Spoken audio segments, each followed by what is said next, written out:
बिस्मिल्लाहिर्रहमानिर्रहीम। अस्सलाम वालेकुम students, welcome to Aspire online classes.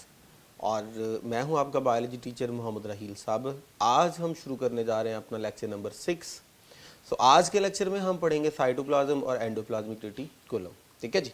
First हम स्टार्ट करने जा रहे हैं साइटोप्लाज्म।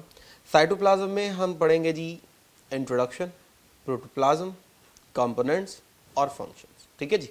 आइए जब इनको थोड़ा डिटेल में डिस्कस करते हैं तो फर्स्ट हम इसका इंट्रोडक्शन डिस्कस करते हैं। तो साइटोप्लाज्म क्या होता है जी? Everything within a cell excluding nucleus.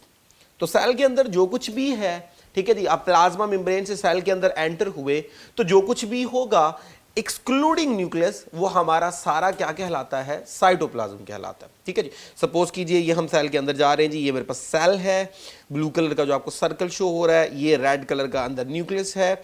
अब ये जो स्पेस शो हो रही है from plasma membrane to nuclear membrane, ये सारी की सारी हमारे पास क्या है जी? साइटोप्लाज्म। तो साइटोप्लाज्म बेसिकली वो तमाम एरिया होता है, वो फ्लूइड होता है जो प्लाज्मा मेम्ब्रेन से लेकर कहां तक है? Nuclear membrane. इसका मतलब इसको हम ऐसे भी कह सकते हैं कि एक बेसिकली फ्लूइड होता है जो कि सेल मेम्ब्रेन और न्यूक्लियस तक की स्पेस को क्या कर रहा होता है? फिल कर रहा होता है। और इसमें क्या होगा? It contain all organelles. तो सेल के जितने भी मोस्ट इंपॉर्टेंट स्ट्रक्चर्स होते हैं, राइबोसोम हो गया, गोल्गी एपरेटस हो गया, माइटोकॉन्ड्रिया हो गया, ये सारे के सारे कहां पाए जाते हैं? इसी फ्लूइड में पाए जाते हैं। तो इसलिए हमने कहा कि इट कंटेन ऑल ऑर्गेनेलीज, यानी इस फ्लूइड के अंदर सारे क्या होंगे? सेल के ऑर्गेनेलीज होंगे। ठीक है जी। और इसमें इसके अलावा और क्या होगा? Inclusion. Inclusion stands for include क्या क्या? इनसॉल्युबल, कुछ वेस्ट वगैरह होंगे और कुछ हमारे पास स्टोरेज प्रोडक्ट्स भी हो सकती हैं। ठीक है जी। अब नेक्स्ट हम पढ़ते हैं जिसका प्रोटोप्लाज्म। अब प्रोटोप्लाज्म क्या है? Protoplasm is all about everything in the cell including cell membrane. अब चेक कर लीजिएगा, पीछे हमने वर्ड एक बोला था एक्सक्लूडिंग न्यूक्लियस, अब की बार किया जा रहा है जी including cell membrane and everything include in it. इसका मतलब ये हुआ सेल मेम्ब्रेन से अंदर जाइए तो आपका फ्लूइड शुरू हो जाएगा जो कि क्या था? साइटोप्लाज्म। और सेल के बिल्कुल दरमियान में क्या होता है? आपका न्यूक्लियस। न्यूक्लियस को एक्सक्लूड करेंगे तो आपका साइटोप्लाज्म। न्यूक्लियस इंक्लूड कर दें, सेल मेम्ब्रेन भी इंक्लूड कर दें, साइटोप्लाज्म भी इंक्लूड कर दें, तो ये सारा आपके पास क्या होगा? प्रोटोप्लाज्म। यानी पूरा एक सेल का स्ट्रक्चर बन गया। प्रोटोप्लाज्म के लिए हम ये भी कह सकते हैं कि it is the living content of the cell. तो सेल का जितना भी लिविंग कंटेंट है उसे हम क्या बोलते हैं? प्रोटोप्लाज्म बोलते हैं। अब चेक कीजिए, साइटोप्लाज्म में हमने न्यूक्लियस एक्सक्लूड किया, अब की बार हमने एवरीथिंग बोल दिया, इसका मतलब हमें न्यूक्लियस ऐड करना पड़ेगा।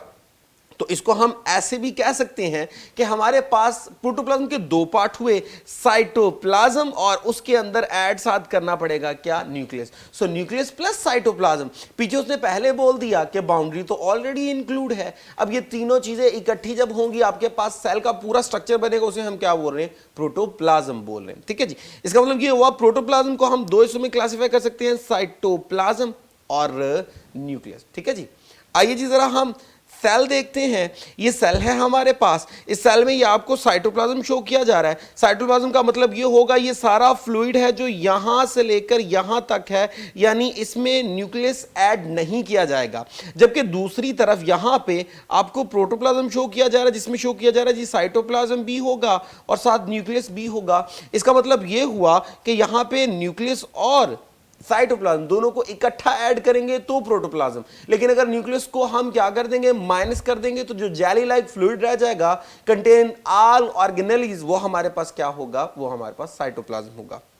ओके स्टूडेंट, नेक्स्ट अगर हम इस तरह इसको मजीद दोनों को इकट्ठा स्टडी करना चाहें तो साइटोप्लाज्म हमारे पास क्या होगा? Cytoplasm is the part of the protoplasm, जिसमें क्या होगा? सारे ऑर्गेनेलीज शामिल होंगे। ठीक है जी। लेकिन उन ऑर्गेनेलीज में हम मेजर पोर्शन जो है वो न्यूक्लियस ऐड नहीं करेंगे। तो cytoplasm is the part of the protoplasm जिसमें न्यूक्लियस ऐड नहीं होगा। लेकिन अगर हम न्यूक्लियस को ऐड कर दें, अब जो बनेगा वो आपके पास क्या बनेगा? प्रोटोप्लाज्म बनेगा। इसका मतलब यह हुआ कि प्रोटोप्लाज्म में साइटोप्लाज्म आता है, तो cytoplasm is the part of the protoplasm. तो एक में न्यूक्लियस है, एक में न्यूक्लियस नहीं है। ठीक है जी। आइए इसके कंपोनेंट्स की तरफ चलते हैं। तो साइटोप्लाज्म के हमारे पास दो मेन कंपोनेंट्स हैं। पहला कंपोनेंट जी हमारे पास साइटोसोल। साइटोसोल की डेफिनेशन क्या है जी? Soluble part of the cytoplasm. क्योंकि मैंने अभी कहा था कि ये जो फ्लूइड होता है इसमें कुछ इंक्लूजन्स थी, इंक्लूजन मीन कुछ सब्सटेंस इंक्लूड थी ऑर्गेनेल्स के अलावा।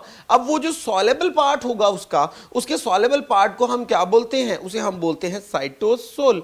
अब साइटोसोल के अंदर क्या शामिल है? इसमें 90% तो क्या शामिल है? वाटर शामिल है। इसका मतलब ये हुआ, हम ये कह सकते हैं कि एक वाटर लाइक सब्सटेंस है। ठीक है जी। अब 90% अगर इसमें पानी है तो रिमेनिंग कितना रह गया? 10%। तो 10% इसमें क्या होंगे? दूसरे फंडामेंटल मॉलिक्यूल्स। अब वो फंडामेंटल मॉलिक्यूल्स क्या होंगे? All those molecule which are essential for life. अब वो कौन कौन से हैं? ग्लाइकोजन हो गया, अमाइनो एसिड हो गए, फैटी एसिड हो गए, वो सारी ये सब्सटेंसेस जो हैं, ये सारी वो सब्सटेंस होती हैं जो आपकी बॉडी को एनर्जी दे रही होती हैं। इसका मतलब ये हुआ कि साइटोसोल ने अपने अंदर वो तमाम चीजें रखी हुई हैं जो कि आपकी लाइफ के लिए जरूरी हैं, जो आपकी बॉडी को क्या कर रहे होंगे? एनर्जी दे रहे होंगे। इसके अलावा इसके अंदर जो हैं, जो चीजें हैं, ऐसा भी हो सकता है वो कंप्लीटली क्या की हो? डिसॉल्व हुई हो। अगर केमिस्ट्री वाले स्टूडेंट बड़े अच्छे से जानते हैं, अगर चीजें मुकम्मल तौर पे डिसॉल्व हो, सल्यूट और सॉल्वेंट मुकम्मल तौर पे डिसॉल्व हो, तो एक ट्रू जो है वो हमारे पास क्या बनता है? सॉल्यूशन बनता है। लेकिन अगर ऐसा हो कि सल्यूट पार्टिकल जो है वो थोड़े बहुत क्या हो? बड़े हों, तो डिसॉल्व तो वो होंगे, लेकिन अब की बार जो सॉल्यूशन बनेगा वो क्या बनेगा? कोलाइडल सॉल्यूशन बनेगा। तो मैंने यहां पे अभी जो बताया, मैंने कहा कि साइटोसोल में जो कंपोनेंट्स हैं वो ऐसा भी हो सकता है वो कंप्लीटली डिसॉल्व हो। जब वो कंप्लीटली डिसॉल्व होंगे तो वो हमारे पास क्या बनाएंगे? ट्रू सॉल्यूशन बनाएंगे। ऐसा भी हो सकता है कि वो जो अंदर सल्यूट पार्टिकल हैं वो थोड़े से बड़े थे। अगर सल्यूट पार्टिकल थोड़े से बड़े हों तो तब हमारे पास जो सॉल्यूशन बनता है उसे कोलाइडल सॉल्यूशन कहते हैं। इसमें जो सल्यूट पार्टिकल होते हैं वो ट्रू सॉल्यूशन से थोड़े से बड़े होते हैं, लेकिन ये भी नेकेड आई से नजर नहीं आते। तो साइटोसोल के अंदर जो इंक्लूडिंग मटेरियल है, ऐसा भी हो सकता है वो कंप्लीटली डिसॉल्व हो, ऐसा भी हो सकता है वो क्या हो जी? डिसॉल्व तो हो, लेकिन पार्टिकल थोड़े थोड़े क्या हो? बड़े हो। ठीक है जी। अगर तो वो कंप्लीटली डिसॉल्व है और नेकेड आई से नजर नहीं आ रहे, बहुत छोटे थे, तो वो आपके पास क्या होंगे? ट्रू सॉल्यूशन बना रहे होंगे। लेकिन अगर पार्टिकल थोड़े से बड़े होंगे, नेकेड आई से तो वो नजर नहीं आएंगे, लेकिन वो थोड़े से ट्रू से थोड़े से क्या होते हैं? बड़े होते हैं। तो तब की बार जो आपके पास सॉल्यूशन बनेगा वो कौन सा होगा? Colloidal solution. तो हमारे पास साइटोसोल ट्रू सॉल्यूशन भी बना रहा होता है और कोलाइडल सॉल्यूशन भी बना रहा होता है। ठीक है जी। अब साइटोसोल है क्या? सेल मेम्ब्रेन से अंदर जो फ्लूइड था साइटोप्लाज्म, उसका एक पार्ट है। ठीक है जी। जब उसका पार्ट है तो चूंकि ये सेल के अंदर है तो इसे हम ये भी कह सकते हैं कि इंट्रा सेलुलर फ्लूइड। अब स्टूडेंट दो टर्म हम यूज करते हैं, एक होता है एक्स्ट्रा सेलुलर फ्लूइड और एक होता है intra cellular. Extra cellular stands for जो सेल से बाहर वाला होगा और इंट्रा सेलुलर स्टैंड्स फॉर जो सेल के अंदर होगा। अब ये सेल के अंदर है इसलिए हम इसे क्या बोल रहे हैं? इंट्रा सेलुलर फ्लूइड, यानी सेल के अंदर वाला फ्लूइड। अब ये जो हमारे पास कोलाइडल वाला पोर्शन है, इसको हम दो फर्दर हिस्सों में डिवाइड करते हैं। एक है जी हमारे पास सोल, जिसमें क्या होगा कि थोड़ा जो है वो नॉन विस्कस एनवायरनमेंट होगा, और अगर ऐसा है कि कोलाइडल सॉल्यूशन वाला जो पोर्शन है वो हमारे पास बहुत ज्यादा विस्कस है तो इसे जेल बोलते हैं स्टूडेंट। ठीक है जी। अब अगर ये मेरे पास सेल है तो सेल का जो पेरिफेरल एरिया होगा, सराउंडिंग एरिया होगा, उसमें ज्यादातर क्या होता है? जेल वाला पोर्शन, और जो ऑलमोस्ट सेल के सेंटर वाला हिस्सा होता है उसमें कौन सा होता है? सोल वाला पोर्शन। ठीक है जी। आइए जी, अब इसका नेक्स्ट अगर हम देखें तो नेक्स्ट जो स्ट्रक्चर है, जो कंपोनेंट है साइटोप्लाज्म का, वो है इसके ऑर्गेनेली। तो शुरू में बताया था ये एक फ्लूइड है जिसके अंदर सारे क्या मौजूद होते हैं? ऑर्गेनेलीज मौजूद होते हैं। अब ऑर्गेनेलीज देखें तो माइट भी पॉसिबल उनकी मेम्ब्रेन हो, माइट भी पॉसिबल उनकी मेम्ब्रेन ना हो। अगर तो मेम्ब्रेन है तो वो आपके पास सिंगल मेम्ब्रेन भी हो सकते हैं, डबल मेम्ब्रेन भी हो सकते हैं, और अगर नहीं होंगे तो वो आपके पास क्या होंगे? Without membrane. तो इस तरह साइटोप्लाज्म के दो मेन कंपोनेंट हमारे सामने आए। एक था साइटोसोल, जिसमें हमने कहा कि जी वाटर वाला पोर्शन था और साथ कुछ इंपॉर्टेंट सब्सटेंसेस थी। ठीक है जी। और उसमें ट्रू सॉल्यूशन भी बन रहा था और कोलाइडल भी बन रहा था। जो दूसरा पोर्शन था हमारे पास वो कौन सा था? उसके ऑर्गेनेलीज। तो सेल के जितने भी ऑर्गेनेलीज होते हैं वो साइटोप्लाज्म के अंदर शामिल होते हैं। तो साइटोप्लाज्म में दो पार्ट हो गए, एक साइटोसोल और एक उसके क्या? ऑर्गेनेलीज। आइए जी, अब नेक्स्ट हम इसके फंक्शन डिस्कस करते हैं। फर्स्ट जी, act as a storehouse. तो स्टूडेंट अभी आपने देखा देखा साइटोसोल के अंदर ग्लाइकोजन था, अमाइनो एसिड थे, फैटी एसिड थे, वो सारे इंपॉर्टेंट सब्सटेंसेस थे। इसके अलावा जो सेल जो है वो डिफरेंट मेटाबॉलिक रिएक्शन करेगा, उस दौरान जो कुछ वेस्ट बनेंगे वो भी एक टेम्परेरी पीरियड के लिए उसके अंदर स्टोर किए जाएंगे, बाद में उन्हें क्या कर दिया जाएगा, बॉडी से डिस्कार्ड कर दिया जाएगा, सेल से रिलीज कर दिया जाएगा। तो कुछ इंपॉर्टेंट सब्सटेंसेस जो हैं या जो वेस्ट वगैरह है उन सब के लिए ये एक स्टोर हाउस का काम कर रहा होता है, उन सारी चीजों को स्टोर कर रहा होता है। साथ ही साथ site for many metabolic processes. अगर मेटाबॉलिक प्रोसेसेस में जाएं तो एक बड़ा इंपॉर्टेंट प्रोसेस होता है जिसे हम सेलुलर रेस्पिरेशन कहते हैं, जिसमें फूड को ब्रेक करके एनर्जी पैदा की जाती है। उसका पहला पार्ट होता है जी ग्लाइकोलाइसिस। अब ग्लाइकोलाइसिस में क्या किया जाता है, ग्लूकोज को तोड़ा जाता है up to the pyruvic acid, फिर वो पायरुविक एसिड माइटोकॉन्ड्रिया में चला जाता है और फर्दर ब्रेक होकर एनर्जी देता है। तो सेलुलर रेस्पिरेशन का जो फर्स्ट पार्ट है जिसे हम ग्लाइकोलाइसिस कह रहे हैं, वो सारा के सारा किसमें हो रहा होता है, साइटोप्लाज्म में, और उसके सारे एंजाइम कहां पड़े होते हैं, साइटोप्लाज्म में। इसके अलावा कंटेन सेवरल सेल ऑर्गेनेलीज। इसमें क्या है जी, ऑर्गेनेलीज है जो कि फ्रीली अंदर क्या कर रहे होंगे, मूव कर रहे होंगे। Movement of the organelles on the base of cytoplasmic streaming. अब what is cytoplasmic streaming? Actively cytoplasm का बाय यूजिंग एनर्जी सेल के अंदर फ्लो करना क्या कहलाता है, साइटोप्लाज्मिक स्ट्रीमिंग। अब इससे बेनिफिट क्या होता है, इससे बेनिफिट ये होता है कि ऑर्गेनेलीज बड़ी आसानी से एक जगह से दूसरी जगह पहुंच जाते हैं। सपोज कीजिए ये मैंने सेल आपके सामने ड्रॉ किया, यहां जो है ये बड़ा सारा वैक्यूल, मैं प्लांट सेल की बात कर लेता हूं, ये बड़ा सारा वैक्यूल है मेरे पास, ठीक है जी, और यहां पे मेरे पास जो है वो प्लास्टिड है जिसे आप बोल रहे हैं जी क्लोरोप्लास्ट, ठीक है जी, क्लोरोप्लास्ट। अब क्या है जी, अब क्लोरोप्लास्ट यहां से सन लाइट अच्छी खासी आ रही है, जबकि क्लोरोप्लास्ट ऑपोजिट साइड पे जो है वो प्रेजेंट है। अब क्लोरोप्लास्ट यहां से यहां मूव करवाया जाएगा ताकि मैक्सिमम सनलाइट को क्या कर सके, अब्सॉर्ब कर सके। अब जब क्लोरोप्लास्ट को यहां से यहां लाया जा रहा है तो ये बेसिकली साइटोप्लाज्म की मूवमेंट से होगा। तो वो जो साइटोप्लाज्म की मूवमेंट है जो कि सेल के डिफरेंट ऑर्गेनेलीज को एक से दूसरी जगह मूव करवा रही है, उसे हम क्या बोलते हैं, साइटोप्लाज्मिक स्ट्रीमिंग बोलते हैं, ठीक है जी, जिससे सेल के कंपोनेंट्स को मूव करना आसान हो जाता है। तो ये स्टूडेंट्स हमने यहां पे कुछ इसके फंक्शन डिस्कस किए। अब नेक्स्ट जो हम टॉपिक डिस्कस करने जा रहे हैं वो है जी एंडोप्लाज्मिक रेटिकुलम। आइए जी, एंडोप्लाज्मिक रेटिकुलम में हम क्या क्या डिस्कस करेंगे। नंबर 1 इसका इंट्रोडक्शन डिस्कस करेंगे, नंबर 2 इसकी फॉर्म डिस्कस करेंगे, नंबर 3 इसके फंक्शन डिस्कस करेंगे। आइए जी, ये हम जो है वो स्टार्ट करने जा रहे हैं एंडोप्लाज्मिक रेटिकुलम। सो फर्स्ट है जी इंट्रोडक्शन। तो network of the channels within a cell, ठीक है जी। अब सेल के अंदर जो नेटवर्क है, जो एक सिस्टम है जो कि डिफरेंट किस्म के पाथवे पे मुश्तमिल होता है, उसे हम क्या बोलते हैं, एंडोप्लाज्मिक रेटिकुलम, ठीक है जी। अब मैंने कहा ये क्या है जी, सेल के अंदर है। अब ये सेल के अंदर कहां से शुरू होगा, डेफिनेटली प्लाज्मा मेम्ब्रेन से अंदर सेल की पोर्शन शुरू हो जाती है। अब प्लाज्मा मेम्ब्रेन से लेकर न्यूक्लियर मेम्ब्रेन तक जहां जहां साइटोप्लाज्म की बाउंड्री थी वहां वहां एंडोप्लाज्मिक रेटिकुलम की बाउंड्री है। Endo stands for inside, plasmic stands for cytoplasm, so endoplasmic stands for cytoplasm के अंदर। तो स्टूडेंट साइटोप्लाज्म की तो बाउंड्री थी हमारे पास एक्सक्लूडिंग न्यूक्लियस।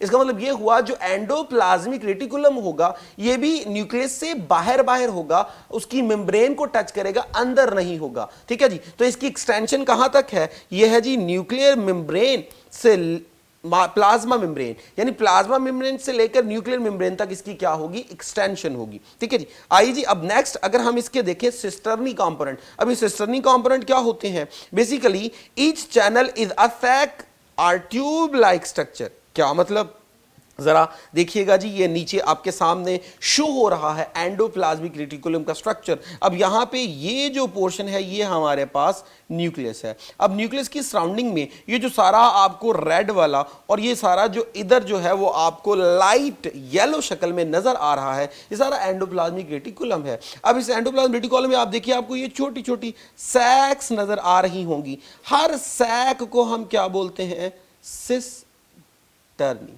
ठीक है जी।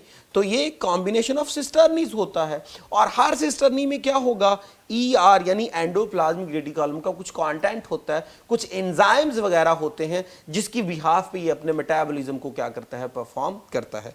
सो स्टूडेंट नेक्स्ट हम जो है वो इसकी फॉर्म डिस्कस करते हैं। फॉर्म जो है वो होती है जी on the base of ribosomes, ठीक है जी, यानी कि राइबोसोम अगर तो नजर आ रहे होंगे तब इसकी कोई और फॉर्म होगी, और अगर राइबोसोम नजर नहीं आ रहे होंगे तब इसकी कोई और फॉर्म होगी। इसका मतलब ये हुआ, हम कह सकते हैं मॉर्फोलॉजिकली मीन स्ट्रक्चर की बेस पे जो हमें नजर आ रहा होता है वो दो तरह की इसकी फॉर्म होती हैं।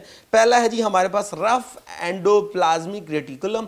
अब रफ एंडोप्लाज्मिक रेटिकुलम क्या होगा, ये आपको स्ट्रक्चर नजर आ रहा है, ये आपको येलो कलर की सैक्स नजर आ रही है और उन सैक्स के ऊपर क्या है जी, राइबोसोम है। इसका मतलब ये हुआ है राइबोसोम होगा।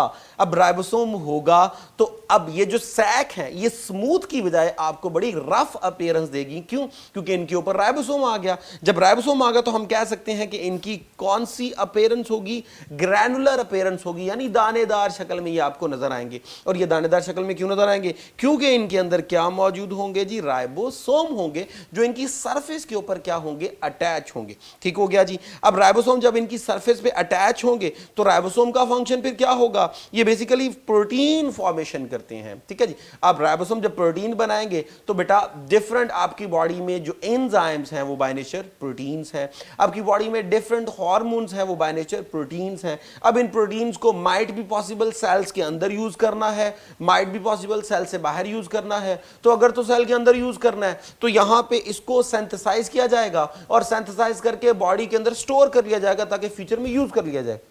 लेकिन अगर सेल से बाहर यूज करना है इसको, तो यहां से इसको बनाने के बाद प्रॉपर पैकिंग वगैरह करके, जो कि गोल्जी एपरेटस करेगा, इंशाल्लाह नेक्स्ट लेक्चर में करेंगे हम, गोल्जी एपरेटस उसकी पैकिंग करके बॉडी से क्या कर देता है, रिलीज कर देता है। ठीक है जी। तो इसका मतलब ये हुआ, ये जो प्रोटीन बनेगी वो दो तरीके से हमारे काम में आएगी, या तो सेल के अंदर यूज कर लेंगे या हम क्या करेंगे, सेल से बाहर उसे भेज देंगे ताकि उसे बाहर क्या किया जा सके, यूज किया जा सके। तो ये था हमारे पास इसकी फर्स्ट फॉर्म जो कि थी on the presence of the ribosome. आइए नेक्स्ट फॉर्म की तरफ चलते हैं, स्मूथ एंडोप्लाज्मिक रेटिकुलम। अब जो स्मूथ होती है, नीचे आपको डायग्राम शो हो रही है। अब इन तमाम ट्यूब्स में कहीं पे भी आपको कोई ग्रैन्यूल नजर नहीं आ रहा। इसका मतलब ये हुआ, ये होगा आपके पास नॉन ग्रैनुलर। जब नॉन ग्रैनुलर होगा तो इसमें राइबोसोम एब्सेंट होंगे। जब राइबोसोम इसमें एब्सेंट है तो प्रोटीन से रिलेटेड तो कोई काम ये नहीं परफॉर्म करेगा। ठीक है जी। प्रोटीन सेंसिस नहीं करेगा क्योंकि राइबोसोम यहां पे नहीं है। तो ये क्या क्या फंक्शन करेगा? Number 1 detoxification of toxic substances, number 2 metabolism of different substances such like lipid. तो लिपिड की जब जो है वो मेटाबॉलिज्म करनी है, उसकी कैटाबॉलिज्म करनी है, उसकी एनाबॉलिज्म करनी है, तो लिपिड से रिलेटेड जो फंक्शंस होंगे वो क्या कर रहा होगा जी, है स्मूथ एंडोप्लाज्मिक रेटिकुलम कर रहा होगा। एक हमने कहा डिटॉक्सिफिकेशन ऑफ टॉक्सिक सब्सटेंस, तो सेलुलर मेटाबॉलिज्म में कुछ टॉक्सिक सब्सटेंस बन गई, उन टॉक्सिक सब्सटेंस की डिटॉक्सिफिकेशन करना ताकि वो सेल को नुकसान ना पहुंचाए, उसके लिए भी कौन काम करेगा, स्मूथ एंडोप्लाज्मिक रेटिकुलम काम करेगा। इसके अलावा ट्रांसमिशन ऑफ नर्व इंपल्स कहां मसल्स वगैरह के अंदर, नर्व सेल्स के अंदर, वो भी काम किसका है, स्मूथ एंडोप्लाज्मिक रेटिकुलम का। सो नेक्स्ट इसका फंक्शन जो है वो हमारे पास है transport of the material from one place to another place. तो सेल के अंदर मटेरियल को जो ट्रांसपोर्ट करना है उसमें भी अच्छा खासा इसका क्या होता है जी, रोल होता है। और प्रोवाइड द मैकेनिकल सपोर्ट। अब इसकी बिहाफ पे सेल को एक मैकेनिकल सपोर्ट होती है, एक प्रॉपर शेप को थोड़ा सा बैलेंस करने में, मैनेज करने में हेल्प करता है। अगर ये ना हो तो सेल की प्रॉपर जो है वो शेप बैलेंस नहीं हो सकती। आइए जी, यहाँ तक हमारा टॉपिक कंप्लीट हुआ जिसमें साइटोप्लाज्म को डिस्कस किया और एंडोप्लाज्मिक रेटिकुलम को डिस्कस किया। अब इसके रिलेटेड कुछ छोटे छोटे जो हैं वो एमसीक्यूज जो आए हुए हैं या जो आ सकते हैं, जो शॉर्ट क्वेश्चन इसमें से निकल सकते हैं, आइए जी वो डिस्कस करते हैं। एमसीक्यूज फर्स्ट है आपके पास जी, which one involve in the lipid metabolism. तो स्मूथ है जी, आपने डिटेल में पीछे पढ़ लिया। The soluble part of the cytoplasm, तो सॉल्युबल पार्ट जो है वो आपका साइटोसोल है, डेल्टा इसका आंसर होगा।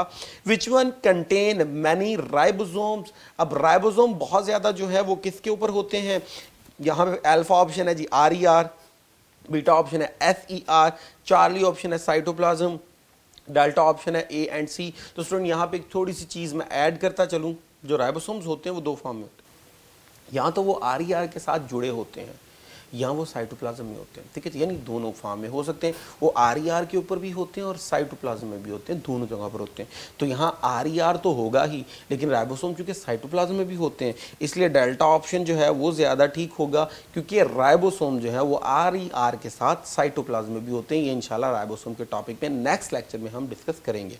नेक्स्ट है जी शॉर्ट क्वेश्चन में difference between sol and jail.